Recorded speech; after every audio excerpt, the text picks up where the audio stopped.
Completando nosso comentário no livro de Ruth com o desfecho. O livro de Ruth é fascinante em suas nuances simbólicas e fluxo narrativo, as personagens são inspiradoras e a mensagem é tão relevante para o cristão hoje como fora para os primeiros leitores. O aprofundamento na interpretação de versículo a versículo, com referências a outros textos bíblicos, cultura e recursos narrativos, auxilia no entendimento e posterior meditação sobre essa história. Mas antes de chegar nas conclusões, eu vou trazer alguns comentários adicionais que não puderam ser colocados nos outros comentários de cada capítulo. Começando pelo tema da mulher virtuosa. Para resumir um pouco, porque foram vários comentários soltos em cada um dos capítulos, há uma relação visível entre a descrição da mulher virtuosa em Provérbios 31 e a representação de Ruth no livro de Ruth. Como citado brevemente na introdução desse comentário, Ruth se encontra logo depois de Provérbios no cânon da Bíblia hebraica, o Tanakh. O termo mulher virtuosa pode ser encontrado em traduções da Bíblia como a versão Almeida Revista e Atualizada. E ele é escrito esposa exemplar na versão NVI que a gente tem usado para fazer esse comentário. No hebraico é Eshet Ha'il. Em Provérbios 31:1, nós vemos que o capítulo é dedicado aos ensinos, aos ditados do rei Lemuel que sua mãe lhe ensinou. Essas orientações foram registradas como sabedoria que um rei achava valiosa e ensinadas por uma mulher que se preocupava com seu filho. Das referências no livro de Ruth, não é apenas o fato de vir logo depois de Provérbios 31 e nem do termo mulher virtuosa ser repetido, mas uma construção de um paralelo bem explícito e até que repetitivo. Vamos então rever as referências juntas agora de uma vez só. No capítulo 2, nós lemos sobre o trabalho árduo e a dedicação de Ruth, que se assemelha a uma mulher virtuosa de Provérbios 31, nos versículos 17 e 27. Já no capítulo 3, a comparação é ainda mais explícita, quando Boaz utiliza o termo exato para falar da reputação de Ruth. Com suas características estabelecidas, o capítulo 4 vai falar sobre Ruth recebendo sua recompensa merecida na porta da cidade. E fica claro que não poderia ter acontecido de outra forma. O caráter de Deus fica visível na bênção sobre a vida de Ruth e de Boaz, e a intenção do autor é explícita com suas colocações. Ruth é caracterizada ainda por uma qualidade que Deus costuma expressar, o Hesed, que certamente ela ensinaria à sua descendência. Como está escrito em Provérbios 31, ela fala com sabedoria e ensina com Hesed. A dádiva do amor. O comentário que eu fiz nessa série de vídeos teve como inspiração a proposta de Bruce Waltke nesse livro Teologia do Antigo Testamento. No capítulo A Dádiva do Amor, ele foca no livro de Ruth, tendo como a palavra-chave o Hesed, a dádiva do amor do Senhor, que é recebida pelas personagens nesse livro de Ruth e também por elas praticada. O termo é utilizado apenas 3 vezes no livro, nos versículos de 1:8, 2:20 e 3:10, direcionado diretamente para, na primeira instância, Ruth e Orfa, no segundo momento para o Senhor e no terceiro para Ruth. Veja em laranja essas ocasiões. Apesar de serem poucas repetições, são momentos chaves do livro, com esse aspecto do caráter sendo central para a mensagem da história. Cada ocorrência está ligada a uma fala de bênção, demonstrando a conexão do amor e da vontade e a ação de Deus. Veja aqui em azul essas falas de bênção. Esse amor sacrificial, cheio de lealdade e benevolência, é o que move Ruth e é o que o Senhor demonstra ao conduzir esses acontecimentos. A bondade inabalável do alto é o que restaura todas as crises e traz esperança. Dessa forma, podemos dizer que o verdadeiro protagonista é o Senhor, aquele que tem as ações principais nas histórias, por mais que ele não seja fisicamente presente nessa narrativa.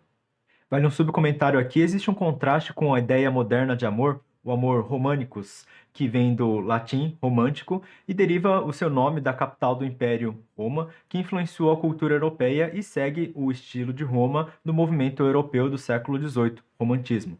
Já o Hesed, bondoso do hebraico, deriva da língua dos escritores da Bíblia e segue o estilo de Deus. De um lado, o romantismo enfatiza o indivíduo, sua subjetividade, seu emocionalismo, suas idealizações. É algo não palpável e irreal, facilmente perecível, trágico. De outro lado, a graça do Senhor tem sua divindade no centro, estável, absoluto, e ainda assim sacrificial, abrindo mão de alguma coisa. É algo cheio de verdade e prática que tem a continuidade eterna e a dispersão contínua de bênção. Intenção narrativa. Como se tem em vários dos versículos, a intencionalidade da narrativa é explicitada nos recursos temporais, caracterizadores e até no tratamento das personagens entre elas. É através dessas indicações que percebemos a ação do Senhor sendo ressaltada. por mais que ele não seja diretamente citado em todas essas ocasiões. Não são coincidências e nem supostas perfeições humanas, mas é a intervenção de Deus que o autor faz questão de dizer que é digno de louvor. A história inicia no período caótico dos juízes e, através da ação bondosa de Deus, ela termina com a esperança para o reinado daquele que caminharia com o coração segundo o seu senhor, Davi. O legado de Ruth e Boaz dá uma perspectiva positiva para o período dos reis, especialmente ao reinado de Davi. O livro de Juízes apresenta 7 grandes ciclos de libertação e retorno ao pecado, e esses ciclos terminam no pecado após a atuação do último juiz desse livro, Sansão. Após a morte de Sansão, 2 acontecimentos chocantes são narrados, lá em Juízes 17 e 18 e Juízes 19 a 21. São 3 citações que a gente pode ver como uma justificativa para a ação caótica conforme o discernimento pessoal das pessoas. Não havia rei em Israel, é o que diz nesses versículos Juízes 17, 6, Juízes 19, 1 e Juízes 21, 25, nessas 2 histórias. Ao unir as narrativas bíblicas, nós percebemos que a intenção de Deus ao introduzir Samuel nunca fora para que esse último juiz governasse Israel, mas para mostrar o seu próprio governo, o governo de Deus, através de um rei humano, que Samuel deveria ungir. Essa conexão fica mais clara com a história de Ruth, que aponta diretamente para Davi. Não porque ele era a autoridade absoluta de Israel, mas porque a sua legitimidade real vinha de uma atitude submissa ao Senhor, a verdadeira autoridade das nações. Citado anteriormente, as 2 histórias do livro de Juízes e o livro de Ruth são chamados por Eugene Merrill de trilogia belemita, e eles formam um conjunto narrativo. Se você quiser saber mais sobre isso, vê aqui nesse livro História de Israel no Antigo Testamento da CPAD, nas páginas 184 até 195. Um último comentário das nuances narrativas pode ser visto na Bíblia de Estudo do NVT, onde o comentarista cita que o livro tem 9 bênçãos presentes. Apesar dos meus parâmetros de contagem serem um pouco diferentes e o meu número final não condizer com esse daí, a conclusão pode ser tirada da mesma forma. A abundância da profissão de bênçãos demonstra um perfil de fidelidade ao Senhor em todos daquela região. Essa região cheia de bênçãos é Belém, de onde veio Davi, de onde veio Jesus. Algumas curiosidades. A Torá, que era a lei, proibia a participação de moabitas na Assembleia do Senhor até a 10ª geração, como a gente pode ver aqui em Deuteronômio 23, 3. E Davi, ele era apenas da 4ª geração, depois de Ruth, moabita, e ainda assim ele se tornou rei de Israel. Como pode isso acontecer? Ruth fora incorporada no povo e não era mais vista como estrangeira. Assim como seu descendente Davi, mais tarde, como a gente pode ver lá em 1 Samuel 16, 7, seu coração foi considerado.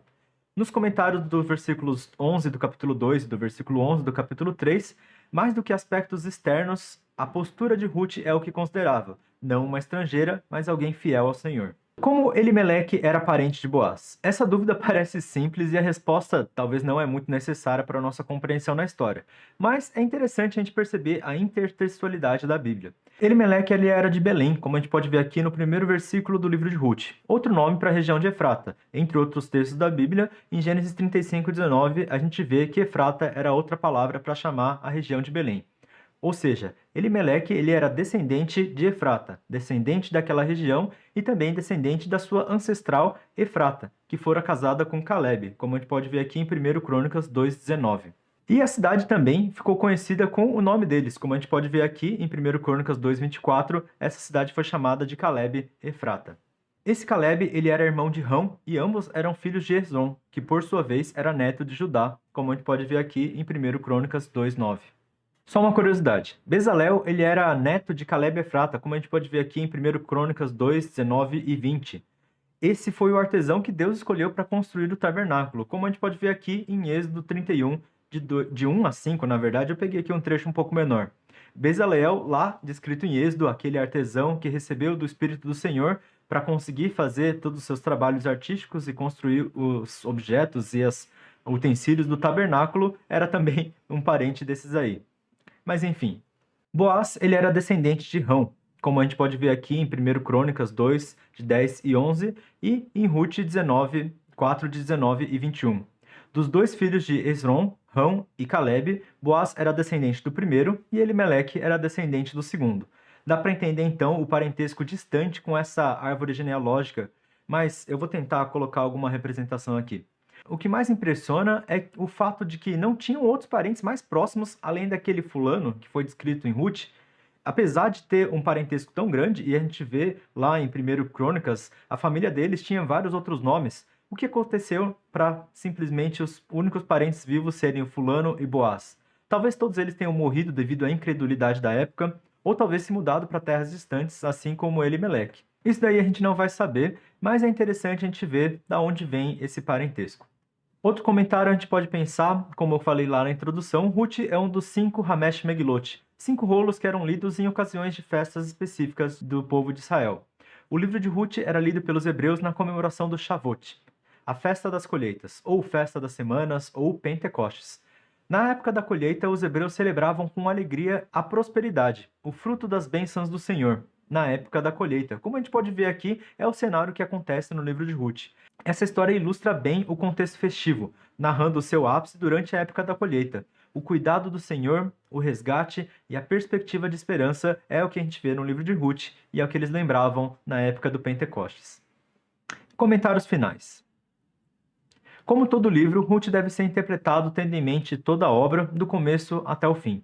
Após a análise de cada versículo e os comentários de cada capítulo, tiro algumas conclusões sobre a mensagem, temáticas e representações contidas nessa narrativa. Além dos comentários anteriores sobre a mulher virtuosa e o Hesed e a estrutura narrativa, a mensagem central precisa levar em conta a mentalidade hebraica do leitor. Outro tema que a gente pode ver, muito importante, além do Hesed, é do resgate e da redenção. O povo de Israel já conhecia muito bem o conceito de libertação. A história de origem do povo na Torá era coerente com o caráter bondoso do seu Criador, e teve o clímax no êxodo no Egito e a conquista da Terra Prometida. A história a gente pode ver desde o Gênesis, começando na formação da humanidade, passando por um filtro com a família de Noé no dilúvio, pelos escolhidos patriarcas para criar uma nação, chegando até o firmamento de uma aliança lá com Abraão. Deus jamais abandonou a humanidade que criara e deixou claro nessa aliança que sua presença era poderosa e efetiva. Em todos os momentos que o povo estava em apuros, foi o Senhor quem os livrou. Essa libertação que eles puderam ver da escravidão e condução no deserto definiram bem esse conceito na mentalidade israelita. Mas a libertação bíblica consiste apenas no livramento de algo que traz ameaças, normalmente feito através de uma figura humana. Ao exemplo de Moisés, os juízes trouxeram libertação também temporária para a jovem nação de Israel. Nesse ponto da história da nação, o conceito de resgate começa a tomar uma forma um pouco mais sólida, evoluindo do conceito de libertação. Assim como a libertação aponta para sua relação com o Senhor, o resgate que eles conheciam pela lei faz o mesmo. Ao contar uma história palpável, imbuída da necessidade de realização dessa ideia do resgate, o autor dá abertura para a percepção de uma mensagem maior do que um conto, com paralelos para toda a nação. Noemi é a típica israelita que precisa da atuação do Senhor para restaurar a sua situação. Ela sofre numa terra estrangeira, tem louvor e bênçãos nos seus lábios, mas em meio à amargura ela diz que o Senhor testemunhou contra ela, atribuindo a ele a responsabilidade sobre a sua tragédia. Em meio ao caos, ela toma uma postura que prioriza o cuidado com as noras, ao sugerir que retornem, do que a confiança no refúgio seguro de pertencer a Deus. Ela faz parte da comunidade de Deus e não se esquece da lei. Noemi tipifica a própria nação de Israel. Ruth é uma estrangeira incomum. Em vez de uma postura idólatra esperada do seu povo moabita, ela tem uma postura firme de fé e faz um compromisso sem igual, mantendo a sua lealdade e bondade, Hesed, constantemente. Ela também sofre como uma estrangeira, mas é obediente e dedicada, digna de honra e elogios que recebeu nessa jornada. Apesar de começar como uma moabita, ela se age como uma israelita, como parte do povo de Deus. Ela é fiel e cada vez ela é mais tratada como uma, até que no final ela realmente se torna uma israelita, uma parte do povo de Deus. A mulher virtuosa não é apenas diligente e responsável, mas motivada por amor a Deus. De um destino que poderia terminar como serva, ela se torna mãe de Israel, uma das mães de Israel. Não é um status social, mas uma honra diante de Deus. Ruth tipifica as nações que o Senhor jamais exclui da possibilidade de redenção, mostrando um caminho de fé em uma época muito anterior da clareza que a gente vê no caminho de Jesus Cristo. Boaz, ele é o resgatador, aquele que tem o dever de recuperar, libertar e restaurar. Cheio de riqueza e sem necessidade, ele ainda se mantém fiel. Ele é reto em suas ações e cheio de amor em sua disposição. Como uma pessoa justa, Boaz tipifica o próprio Senhor, que é o Redentor da nação. Parte de uma posição de destaque sem a obrigação de se colocar em risco e realiza uma atitude sacrificial que renova o desamparo. Ao cristão, nós percebemos que isso tipifica também o próprio Cristo, com a redenção sendo parte da salvação em Jesus. O resgate bíblico consiste em uma compra que traz de volta a identidade de uma família. A redenção restaura uma pessoa a um estado ainda melhor do que ela estava antes da tragédia, com uma esperança futura. Conclusão. Uma história tão bem feita como um filme, esse recorte da vida de Ruth nos traz inspiração para a vida cristã. Num texto antigo, mais atual, lições para uma nação, mais aplicações para todo discípulo de Jesus. Nossa história da vida cristã segue o mesmo roteiro. Assim como no capítulo 1, a nossa vida começa com a tragédia do pecado. Mas já no começo, a possibilidade da presença de Deus nos gera expectativa. Assim como no capítulo 2, nós continuamos a nossa vida em dificuldades, mas a caminhada da fé é cheia de setas que apontam para a vontade de Deus, permeada de perspectiva. Assim como no capítulo 3, apesar das incertezas que nos cercam, se nós nos mantermos firmes na palavra e na condução do Espírito, nós temos conosco a garantia, a promessa. E certamente, como para Ruth no capítulo 4, melhor do que buscar um resgatador hesitante, podemos nos encontrar no retorno do nosso Salvador Jesus. Isso será a nossa realização. Para meditar. Seja no período de tragédias ou de prosperidade, essa leitura é relevante para o nosso relacionamento com Deus. Apenas uma pessoa, uma postura firme, alguém que não tinha forças de ir contra o seu destino, agradou a Deus e viu mudar o rumo da sua história, da sua sogra, do seu novo marido e do seu povo.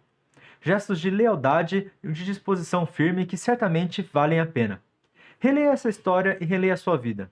Qual que é o próximo passo de Hesed que você pode tomar diante do Senhor?